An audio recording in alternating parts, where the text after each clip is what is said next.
Welcome to Electronic Sound Design, and in this tutorial we're going to take a look at Reaktor. Reaktor is a very neat synthesizer from Native Instruments. Not only does it have some wonderful synthesizers and great sounds, but more importantly you can actually unzip the synthesizers and take a look inside them. So we're going to start by just going up to the file here. Let's open a new ensemble. As you can see, our panel is split in two.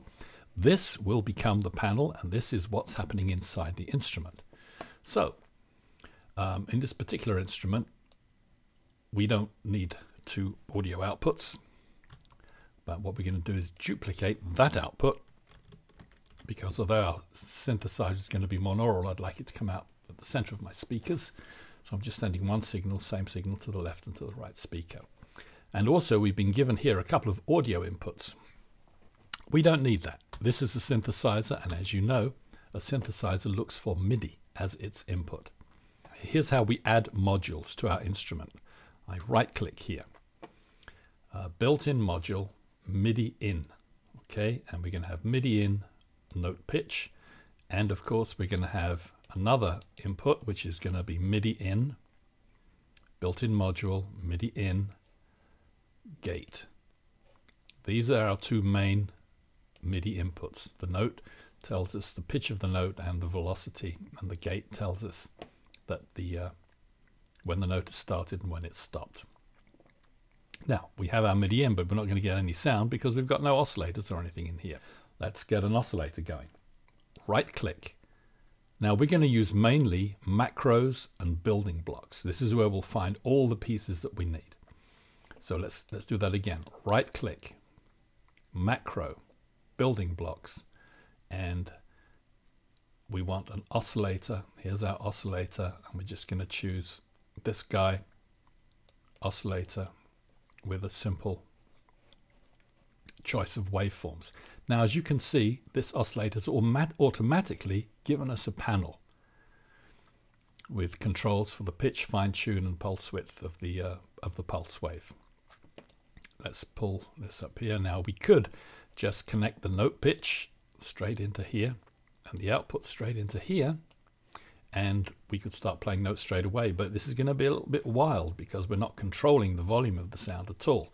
So let's add an ADSR.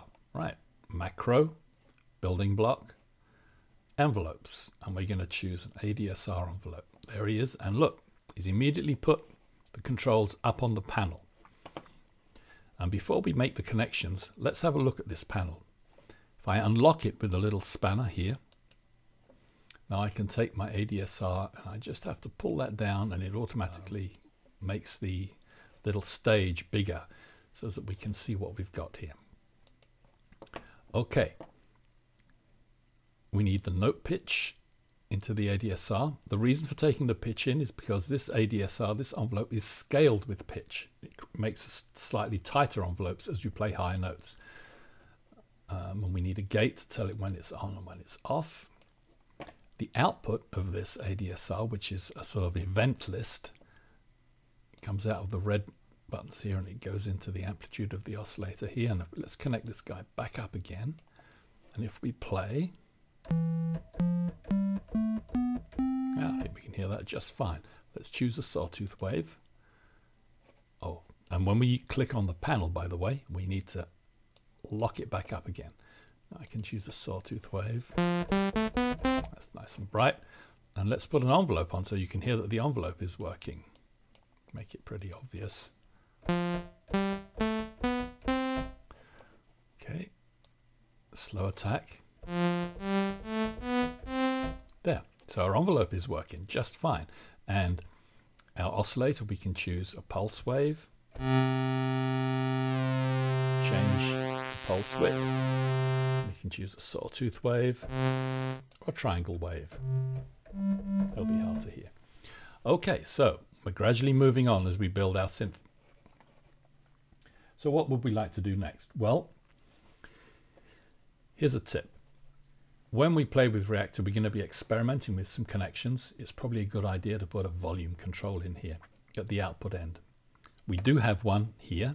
This is our output volume, so we can sort of protect areas and speakers by just keeping an eye on this output up here. But when you build the synth itself, especially if you use it as a VST plugin or something, you're going to want a volume control on the instrument itself. So let's add a little amplifier at the end of our output stage here. I'm going to right click again, macro, building blocks, amps and mixers, a 1-channel amp. Okay, there he is. He's immediately put himself up on the panel, so I'm going to unlock the panel and drag the amp over so we can make room for it like that. Now the output here, disconnect it from the combiner, and this little guy here just combines the polyphonic stream into a single stream for our speakers. And here's the output of our amplifier. Let's check that that's working. Let's brighten that sound. Lock the panel up.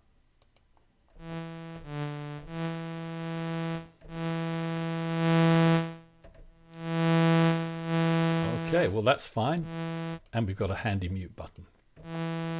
Okay, so I think we're ready to move on expanding our synthesizer. I'm going to make a little bit of room down here because there's some more things that I want to add before we tidy this one up.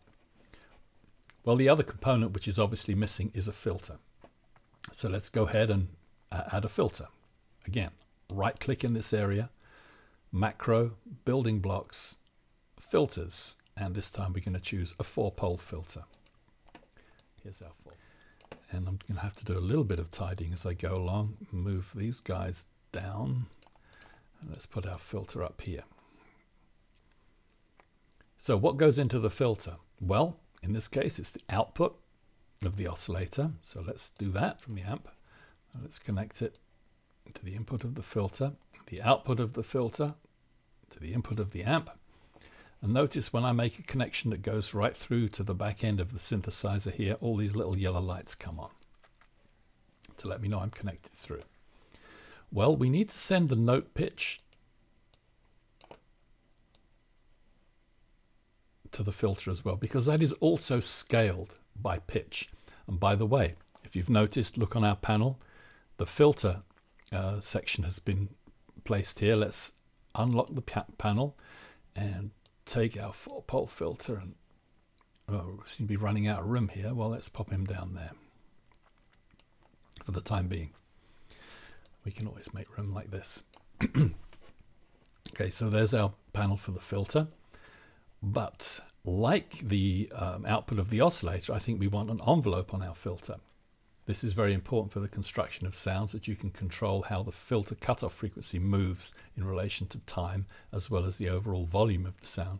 So let's get another ADSR and connect that up to the filter. In this case, I'm just going to click on the ADSR I have here, hit Control D on my PC keyboard to duplicate it. So now I've got a second ADSR, and the output of this guy I'm going to connect to the modulation of the filter. In other words, I'm using this envelope to modulate the cutoff frequency of the filter. And as you can see, I've got my second envelope up here. Now, immediate problem. If I look at this envelope, they're both called ADSR envelope. I don't know which is which. So let's do a little bit of renaming. I'm going to click on this guy, and then let's look over to this left-hand panel here. This tells us about the element that we've clicked on. Up here is the name of the element. So let's change this one to filter envelope, because that's what it's going to be used for. So I'll just do that, filter envelope. And that's all I'm going to do for the moment, because now I can see it. I'm going to make a little bit of room for myself up here. And let's take that filter envelope and drag him down here. Okay. Well, I'd say that now we can start playing with this synthesizer a little bit. Let's see how it's working. This is velocity amount. Here it's already been patched in for us. Let's play a note. I've got a sawtooth wave here. Let's see if the filter's working. Yeah, working fine. Let's see if we can control it with our cutoff. Modulation amount needs to be set higher so that some of this filter information goes to the cutoff frequency.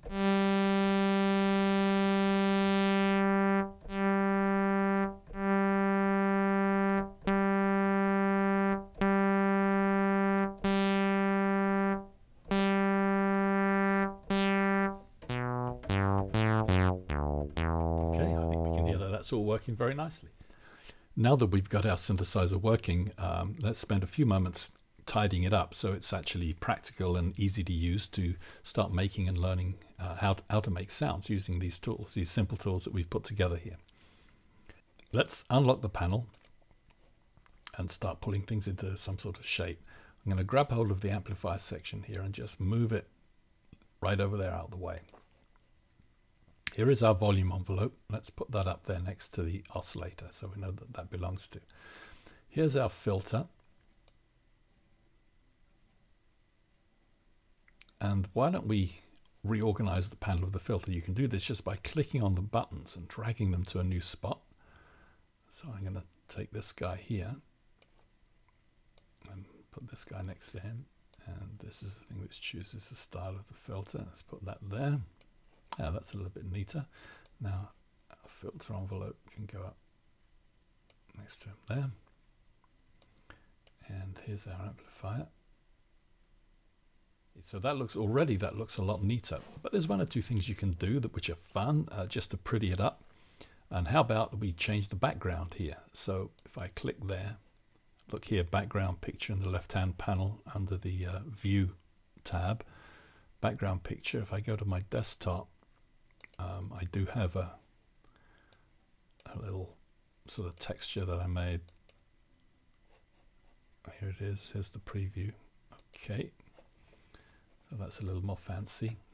And if I wanted to add a picture on here, or a logo or something, which you might want to do, then we need to put a container for that in our instrument. So let's go into the instrument, let's right click, and this will be a built-in module, and it's a panel module, and this will be a picture. Okay, so here's our little container for a picture. Let's look at its properties, view, okay, its function, select the picture. Okay, well, let's open that from the file, and on here I've got a little Shoreline Community College logo which will do us just nicely.